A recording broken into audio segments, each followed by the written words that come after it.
What is up? It's the Figure Hunter, and today we're going to talk about the Suunto Run. The Suunto Run has been out for a little while, but I am a big believer in what Suunto is offering, especially the price point they're offering and the feature set they're offering and some of the design aspects they're offering. So I purchased this on my own. I actually have the black one, and we're going to look at it as just sort of an initial hands-on, but I also really want to compare it to the devices from previous generations as well as other manufacturers, just sort of side by side. So you get a vibe check on the Suunto Run because it is $250. It does offer a full set of features, and we're going to talk about it in a long-term review, what it's missing compared to some of the other, bigger brother devices that it has. But for the most part, I just wanted to show a little bit of a snapshot of what you get out of the box and really how it compares to others. So looking at it, it has a 3-button configuration with a rolling wheel for part of it, scrolling.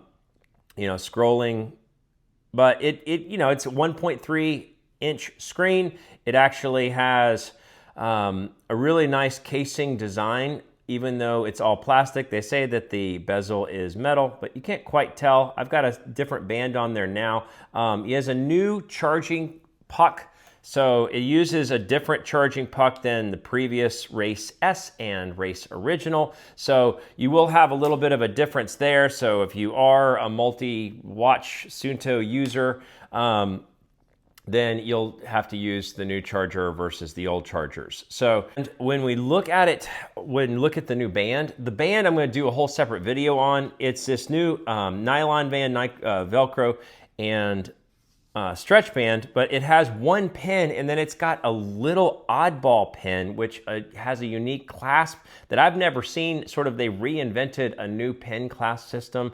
Not reinvented, they invented a new pin clasp system for the Suunto Run watch. But let's look at it compared to some of the other devices. So this is the Suunto Run and its design, and we'll compare it first to the Suunto Race Original. The Suunto Race Original is hefty and thick and sizable, but it is a mimicked little version of that. So you do get this sort of similarity to this $250 watch versus a $450 watch, and the Suunto Race Original actually is still at a great price point. And so you can just sort of see overall design differences as it compares to size and stature. Obviously the more primary one that you might want to compare it to would be the Suunto Race S. It is interesting because they're both set at full brightness, and the full brightness on the Suunto Run is brighter than the full brightness on the Suunto Race. Some of the text features are different. So you can see it's just got a little bit different font size that's incorporated. I can tell you right out of the gate that I'm not able to quite read text notifications on the Suunto Run because they are such a small comparison, small text size. But you can see just the overall features and layout. You can see the 3-button configuration. Really, really interesting. And then if you were to compare it to another manufacturer, to the Pace Pro, this is how it would compare. This is what it would look like. Let's see if we can get this to open so we can actually use it. So this is how it compared to the Pace Pro off Coros.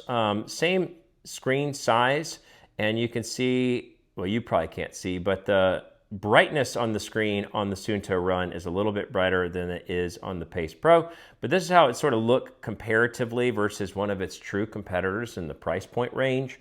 And we'll talk about that in the final review. I think this is really where the head-to-head is. I don't think Garmin manufactures a watch with as many features in the same price point range as the Suunto Run or the Pace Pro.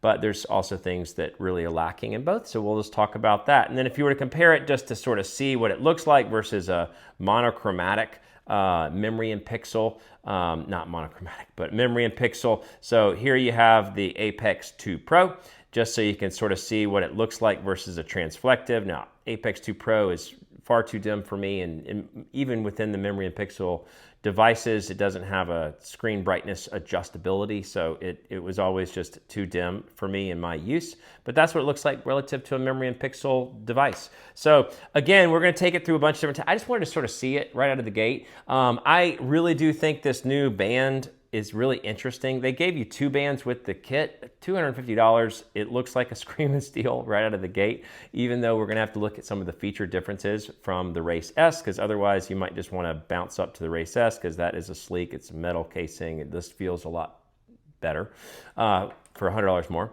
But otherwise, this is what it looks like hands-on, just to have a little vibe check for it relative to some others. Stay tuned for more. It's Vic Gear Hunter. Thanks so much for watching.